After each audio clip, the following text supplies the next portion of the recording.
आज हम सीखेंगे SAP UFF के अंदर रिसोर्स मॉडल क्या होता है।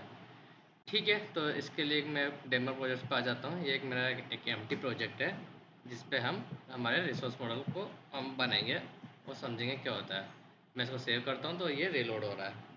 This is empty page. मैं आपको बताता हूँ क्या होता है रिसोर्स मॉडल क्या होता है। फाइन।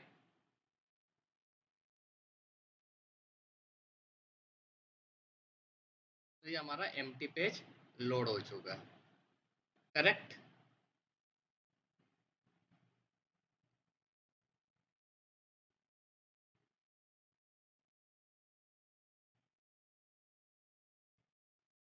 तो मैं ये बताना चाहता हूँ कि SAP UFF में जो हमारा जो रिसोर्स मॉडल होता है वो होता क्या है। जैसे मैं कमेंट कर देता हूँ, यहाँ पे लिख देता हूँ व्हाट इज रिसोर्स मॉडल।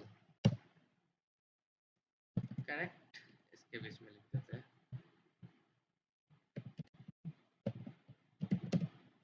जो हमारा जो रिसोर्स मॉडल होता है वो एक इंटरनेशनलाइजेशन होता है। दैट मीन्स इंटरनेशनलाइजेशन, जिसको हम I18N के नाम से जानते हैं। ठीक है। ये actually deal with multiple languages के साथ। दैट मीन्स हमारे ब्राउजर की लैंग्वेज मीन्स वेब ब्राउजर।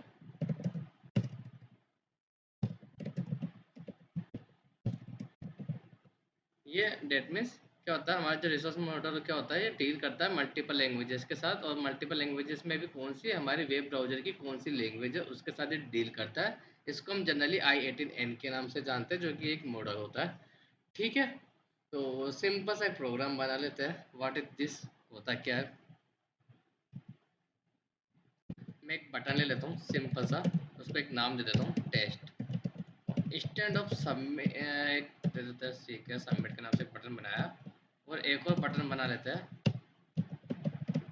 उसको भी हम एक टेस्ट के नाम से ले लेते हैं। लेकिन इसमें मैं एक रिसोर्स मॉडल को काम में लूँगा। That means I18N and then submit. इसके साथ मैं बाइंडिंग करूँगा। फिलहाल अभी देखो आप क्या प्रीव्यू आता है। एक तो सिंपल बटन बन जाएगा सबमिट के नाम से, और दूसरे में भी सबमिट के नाम से शो कर जाएगा। करेक्ट।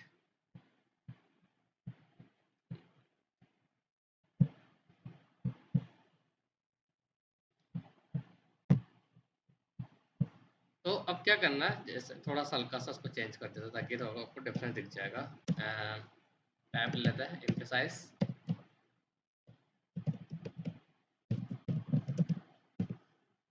और इसका टैब ले लेते हैं एक्सेप्ट, और एक क्लास ले लेता है छोटे से।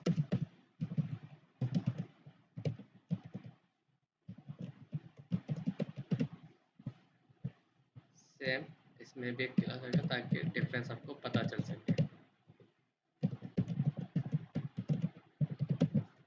मैं हमने दो बटन बनाए, एक सबमिट के नाम से और दूसरा भी सबमिट के नाम से। लेकिन सबमिट, एक सबमिट में हमने हार्ड कोड किया है यहाँ पे, और दूसरे सबमिट में हम एक मॉडल्स के जरिए हम उसकी वैल्यू को लाएंगे।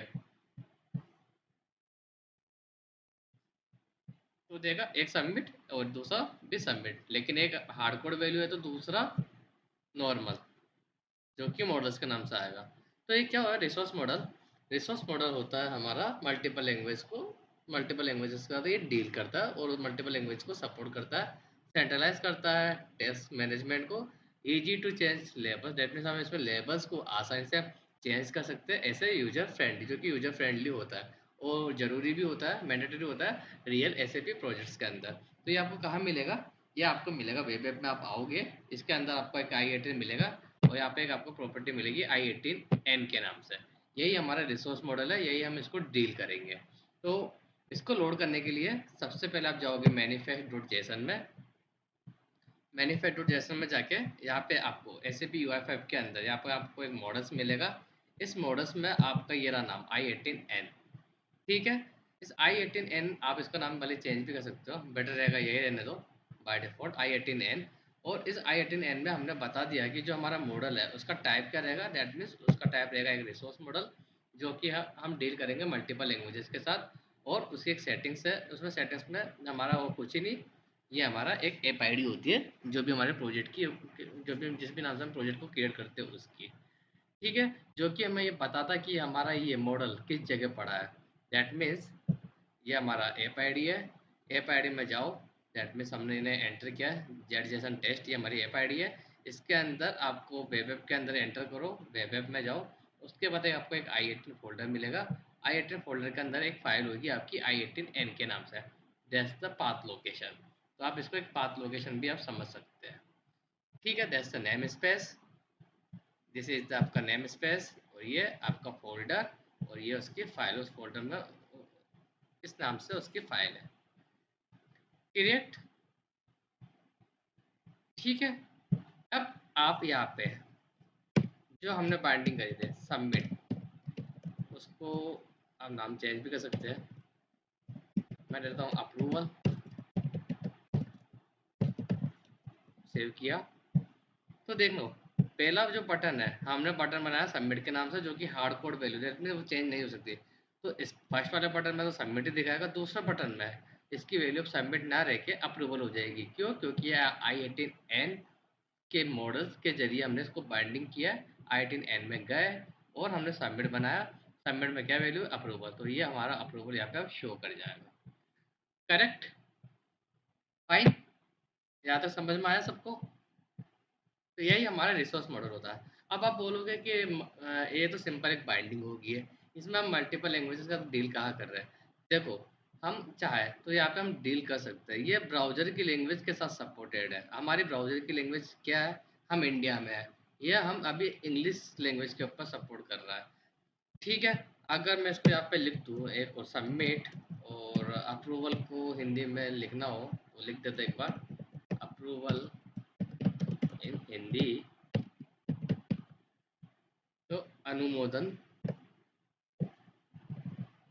ठीक है, और मैं यहाँ पे इसको पेस्ट करें। अब मैं इसको करूँगा तो ये अभी मुझे हिंदी में नहीं दिखाएगा, बटन इंग्लिश में दिखाएगा, क्योंकि मेरे ब्राउज़र की लैंग्वेज है इंग्लिश। तो सबसे पहले हम जिस भी कंट्री में होंगे, उस कंट्री की जो भी लैंग्वेज होएगी, उस लैंग्वेज के अनुसार ये अपने आप को ऑटोमेटिकली ले लेगा। क्यों? क्योंकि देखो, हमने ऑलरेडी एक लैंग्वेज ऐड कर रखी, तो अनुमोदन। ऐसा क्यों हुआ? क्योंकि मेरे ब्राउज़र की लैंग्वेज में मैंने ऑलरेडी एक हिंदी भी सेट कर रखी है। यहाँ पे गए सेटिंग में, यहाँ पे लैंग्वेज, यहाँ पे आप देख सकते हो मैंने यहाँ पे हिंदी भी ऐड कर रखा है, 10 वजह से यहाँ पे मुझे हिंदी में भी शो कर रहा है। फाइन। तो अगर आपकी लैंग्वेज में वो वैल्यू ऐड है तो ये उसकी प्रायोरिटी में देगी फर्स्ट नंबर पे। आया आपको समझ में? तो यही हमारा रिसोर्स मॉडल होता है, जिसको हम रियल प्रोजेक्ट्स के अंदर काम में लेते हैं, मल्टीपल लैंग्वेज के साथ डील करने के अंदर। मेनली तो उसका यूटिलाइजेशन रिसोर्स मॉडल का यही रहता है कि आप किस तरह से आप डील करोगे लैंग्वेज को। बाय डिफॉल्ट इंग्लिश लैंग्वेज होती है। कल को आपको कोई बोले कि जैसन मॉडल और रिसोर्स मॉडल में डिफरेंस क्या है, तो वो भी आप आपसे बता सकते हो। जैसन मॉडल,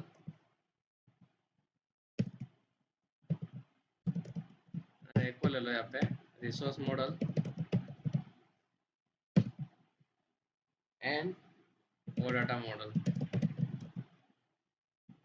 ये तीनों क्लाइंट साइड मॉडल है। Client side model, sorry, first और सेकंड।